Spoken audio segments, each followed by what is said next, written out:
Hello everyone, welcome to a new episode of Let's Play Forge. So our win streak at this point is at 1. The best we ever had was 5, so let's try to... I'm still trying to beat that that 5 win streak that we had and make it at 6. So that's our current goal. We're at 1 right now, so we still need to beat our opponents 4 more consecutive times. So this is what I'll be trying to do. I'm going first. I will keep my hand because I think it's a good hand to have initially. Actually, now that I think about it, it really isn't, but let's go with that. I kind of rushed myself into it. So we're playing against Chandra Pyromaster Field.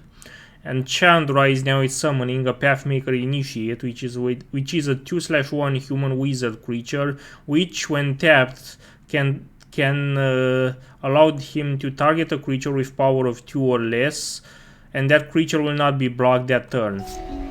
Okay. Let's summon Ronas the Indomitable for now.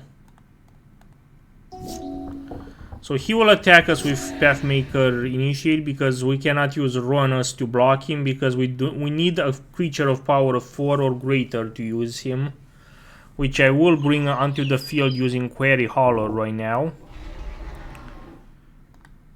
So now that Quarry Hauler has power of 4, or Ronas can start being used to attack or block.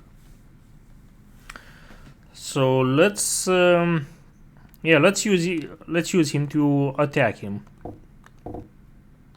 He uses Searing Spear to do 3 damage to target creature or player, and he uses that Searing Spear to destroy my Quarry Hauler. So now I cannot use Ronas anymore again, and he summoned Gorehorn Minotaur now, which is a 3/3 Minotaur warrior creature with Bloodthirst 2, which means if an opponent was dealt damage this turn, this creature enters the battlefield with 2 +1/+1 counters on it. Okay. So we're in a bad position right now. Let's use Ambuscade to use our Ronas the Indomitable to attack his Gorehorn Minotaurs to defeat him and make things a bit better for us. He's still attacking us with Pathmaker Initiate, and he summoned Chandra Pyromaster, which is a Planeswalker which starts out with 4 loyalty and which has 3 abilities. For +1 loyalty, Chandra Pyromaster can deal 1 damage to target player and 1 damage to up to 1 target creature that player controls. That creature cannot block this turn. Then for 0 loyalty, Chandra can exile the top card of your library. You may play it this turn.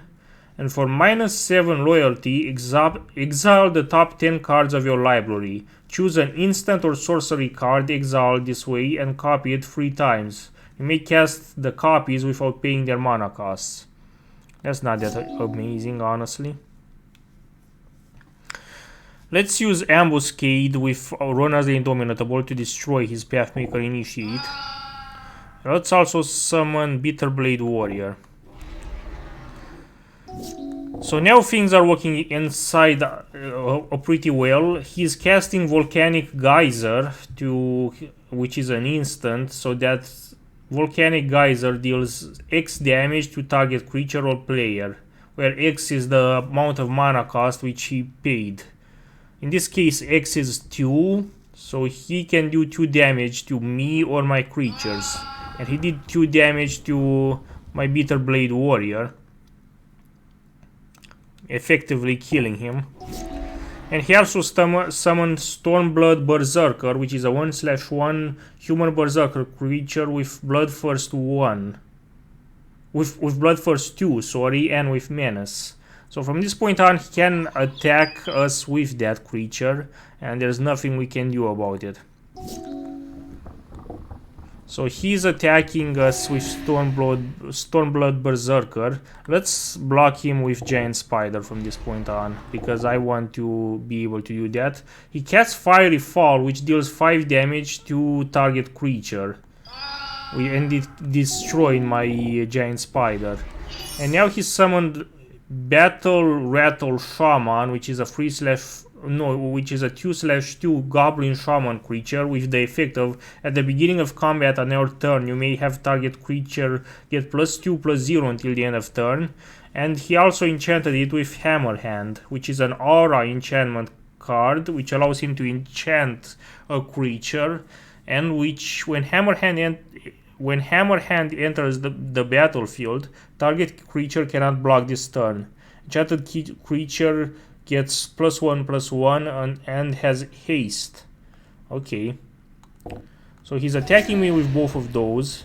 I can finally summon Bramble with Behemoth.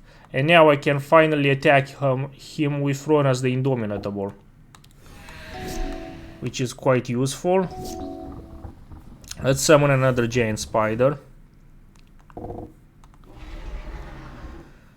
And now I wish to attack him with Ronas the Indomitable once again. What did he just do? He casts Searing Spear to do 3 damage to me. Okay. So I'm down to 4 life at this point. And he also cast Gutter Snipe, which is a 2/2 Goblin Shaman creature, which has, whenever you cast an instant or sorcery spell, Gutter Snipe deals 2 damage to each opponent. That's pretty fucking terrible, all things considered. Let's summon Greater Sandworm, and let's start Alpha Striking him severely. So he will block me, obviously. Bramblewave Behemoth gets blocked by Gutter Snipe, but since Bramblewave Behemoth has Trample, I can deal up to 4 damage to him. Yeah, this was worth it. This was definitely worth it. He has only 1 life left, which kinda sucks for him. Yeah, let's just Alpha Strike him. He is in a really bad position. So we almost lost that one, but we managed to pull through. We almost lost it because we should have mulliganed at the start, admittedly, but more importantly, he had really annoying instants on him that allowed him to really fuck with us. So let's put down a forest card, then let's continue. Let's put down another forest card, and let's summon Bitterblade Warrior so that we can start attacking him next turn. He uses that to cast Limits of Solidarity to gain control of one of my creatures until the end of turn, but I don't know what he gained control of. I don't know what he did, or whatever. Let's summon Feral Prowler, and let's attack him with our Bitterblade Warrior while exerting it as well, so that it gets 3/2.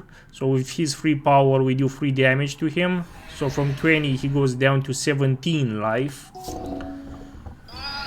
And now he casts Chandra's Outrage to deal 4 damage to target creature and deal 2 damage to that creature's controller. So that's us. That's annoying. Now we're going to need a lot of mana, but we'll try to make do with what we've got.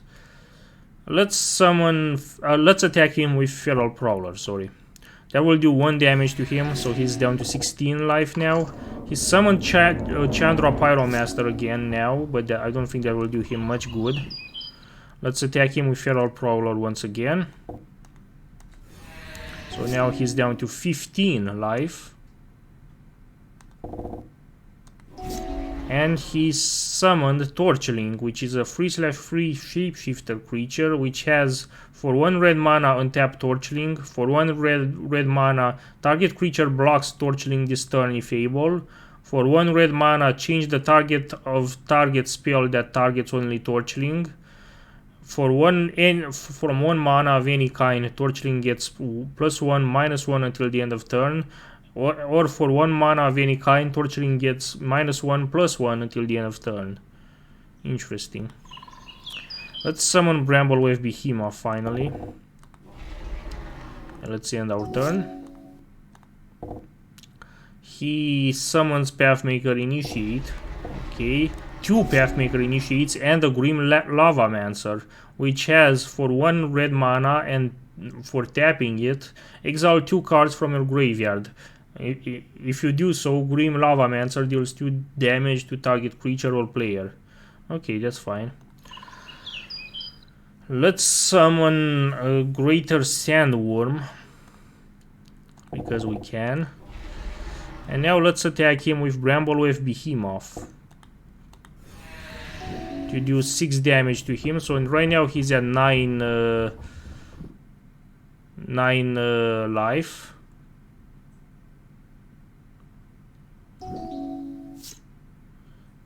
Why is the game moving so slowly? That was weird. Let's summon Ancient Brontodon. Yeah, this is quite nice. So right now Ancient Brontodon was summoned. So now we can... Yeah, we can deal damage to Bramblewave Behemoth with Bramblewave Behemoth and with Greater Sandworm. So let's do just that. So he blocks us with both Torchling and with Grim Lavamancer. Let's see what's the effect of that. Grim Lavamancer will do 2 damage to me, which I don't really mind that much. And now let's do the rest of damage from Bramblewave Behemoth to him directly. So now he's at 4 life. He casts Chandra's Outrage again to deal 4 damage to Greater Sandworm, to destroy it, which is quite annoying. He summons Inferno Titan, which is a 6/6 giant creature, which for 1 red mana, Inferno Titan gets +1/+0 until the end of turn. And whenever Inferno Titan enters the battlefield or attacks, it deals 3 damage, divided as you choose among 1, 2, or 3 target creatures and or players. Okay. I don't think I will do him much good, but okay. Let's summon Thriving Rhino and Giant Spider. And now let's just let's just Alpha Strike him. I genuinely just want to Alpha Strike him. So we absolutely wipe the floor with him. He uses Chandra Pyromaster's ability, I don't know which one, to do something, but I don't know what he did. And he also did Smoldering. He cast Smoldering Spires, which is a land, and which has Smoldering Spire enters the battlefield tapped, and when Smoldering Spires enters the battlefield, target creature cannot block this turn. And for tapping, add 1 red mana to your mana pool. Okay. Yeah, but he is fucking destroyed. We won. Okay, that was an easy match, I will admit. So our win streak increased from 1 to 2 now. Remember that the best win streak that we had was 5 up until this point, so we still have to beat all of our opponents 3 more consecutive times before we can beat our previous win streak. So let's get a card from Hour of Devastation. And we get Coordinated Assault, which is an instant card, which costs 1 red mana to cast, and which it does up to 2 target creatures each get +1/+0 and gain first strike until the end of turn. Okay, sure, why not? Okay, so that was pretty much it for today's video. Thank you very much for watching. If you want to get in touch with me, I have a Mastodon account as well as a Matrix room where you can join, details of which you can find in the description of this video. And in the meantime, thank you very much for watching and see you next time.